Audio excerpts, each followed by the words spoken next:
નમસ્કાર, tasty kitchen ગુજરાતીમાં તમારું સ્વાગત છે। તો આજ આપણે બનાવીશું કચ્છી દાબેલી। તો દાબેલી બનાવવા માટેની સામગ્રી આપણે જોઈ લઈશું।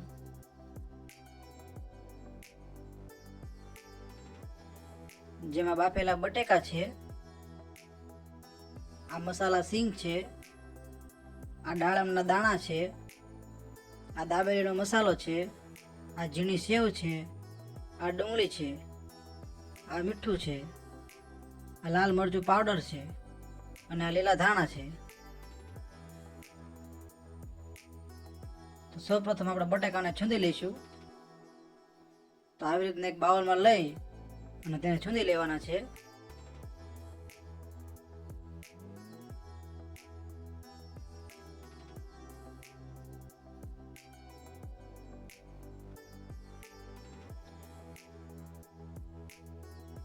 તો આવી રીતના બધા જ બટાકાને છૂંદી નાખવાના છે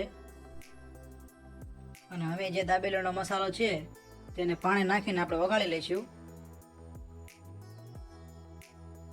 તો આવી રીતના પાણી નાખીને મસાલો વગાડીને મિશ્રણ તૈયાર કરી લેવાનું છે। તો આપણો દાબેલીનો મસાલો વગળી ગયો છે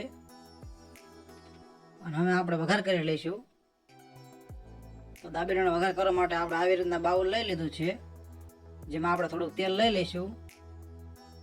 તેલ અહીંયા આપણે સિંગ તેલનો જ ઉપયોગ કરવાનો છે, બીજું કોઈ તેલ લેવાનું નથી। દાબેલીમાં સિંગ તેલ હોય તો દાબેલીનો સ્વાદ સારો આવે છે।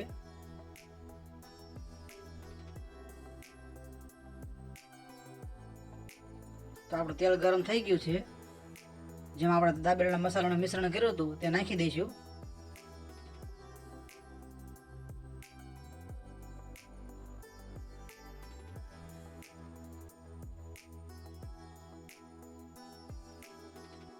અને હવે તેમાં લાલ મરચું પાવડર નાખી દઈશું।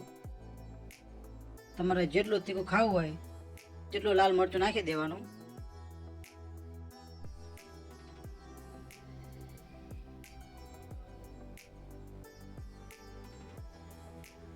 પછી થોડું હલાવી લઈશું।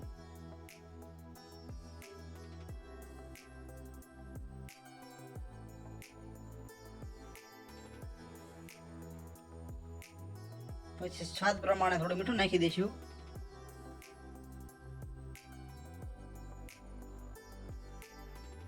ગેસને મીડિયમ જ રાખવાનો છે, બહુ ફૂલ કે સાવ ધીમો નથી રાખવાનો।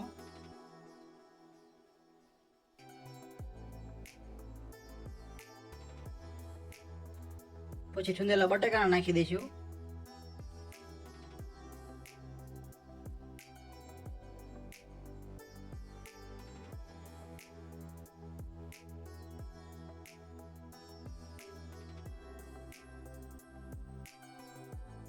સારી રીતે મિક્સ કરી લઈશું।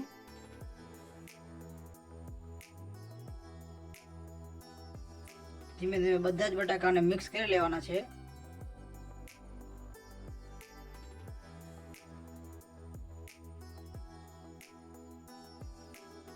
આપણો દાબેલીનો મસાલો બરોબર મિક્સ થઈ ગયા પછી તેમાં મસાલા સિંગ નાખી દઈશું।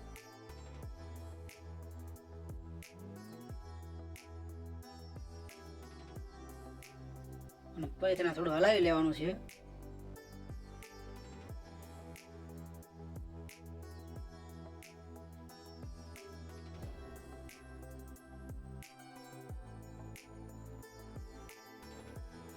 પછી ઉપરથી થોડાક લીલા ધાણા નાખી દઈશું।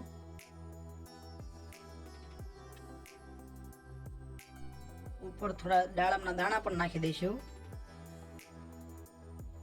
તો આપણો દાબેલીનો મસાલો તૈયાર થઈ ગયો છે અને હવે આપણે દાબેલીમાં ખાવા માટે ચટણી બનાવી લઈશું। તો ચટણીમાં આપણે સૌપ્રથમ લીલા ધાણા નાખી દઈશું, પછી લીલા મરચાં નાખી દઈશું, પછી થોડુંક લસણ નાખી દઈશું, પછી એક આદુનો ટુકડો નાખી દઈશું અને પછી સ્વાદ પ્રમાણે મીઠું નાખી દઈશું।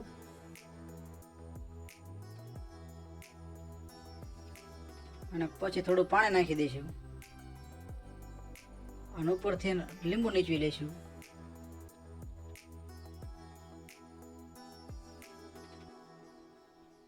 હા, મિક્સર જારને બંધ કરીને મિક્સિંગ કરી લઈશું.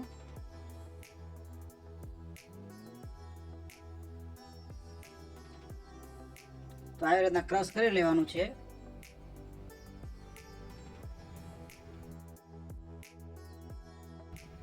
તો આવી રીતના આપણે લીલી ચટણી પણ બની ગઈ છે. અને હવે આપણે દાબેલી ભરી લઈશું. દાબેલી ભરવા માટે આવી રીતના પાવને કટ કરી લેવાનું છે. અને એક સાઈડ લીલી ચટણી લગાવી દેવાની છે. અને એક સાઈડ ટમેટો કેચઅપ છે તે લગાવી દેવાનો છે.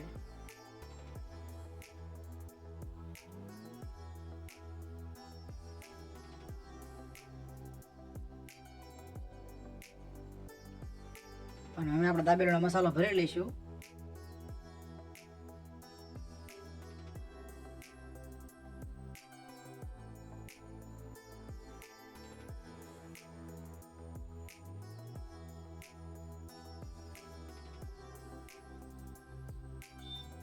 પછી ઉપર દાળના દાણા નાખી દઈશું. થોડીક મસાલા સિંગ નાખી દઈશું. થોડીક ડુંગળી નાખી દઈશું. અને થોડીક સેવ નાખી દઈશું. અને હવે તેને દબાવીને બંધ કરી દઈશું. તો આ રીતના દબાવીને બંધ કરી દેવાની છે, કોઈ વસ્તુ બહાર ન નીકળે તે રીતે. બીજી એક દાબેલી ભરી લઈશું.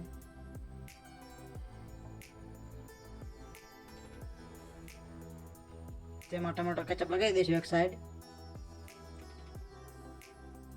અને બીજી સાઈડ લીલી ચટણી લગાવી દઈશું.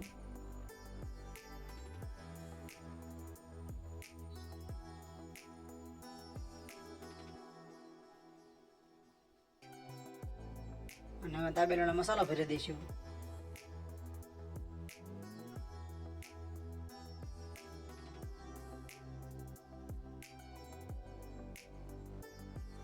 પછી આમાં ઉપરથી દાળમાં દાણા નાખી દઈશું. થોડી મસાલા સિંગ નાખી દઈશું.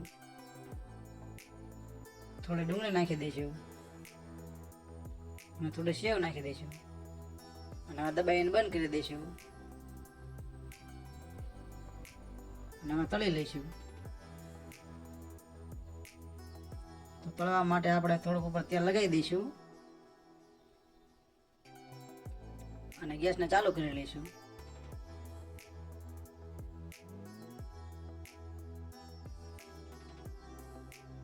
ગેસને મીડિયમ જ રાખવાનો છે. તો ધીમે ધીમે બંને દાબેલી તળી લેવાની છે.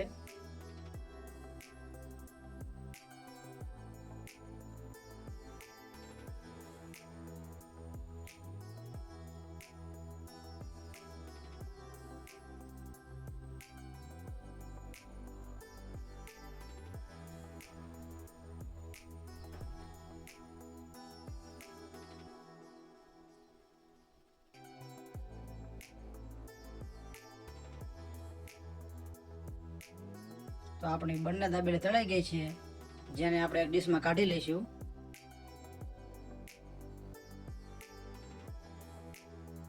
તો આ રીતના બંને દાબેલી આપણે એક ડીશમાં કાઢી લીધી છે, જેને ચારે સાઈડ આપણે સેવ લગાવી લઈશું.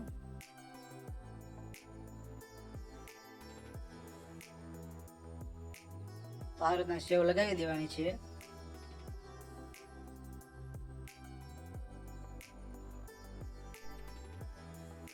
અને સાઈડમાં ખાવા માટે થોડી ડુંગળી, મસાલા સિંગ અને થોડી સેવ મૂકી દઈશું.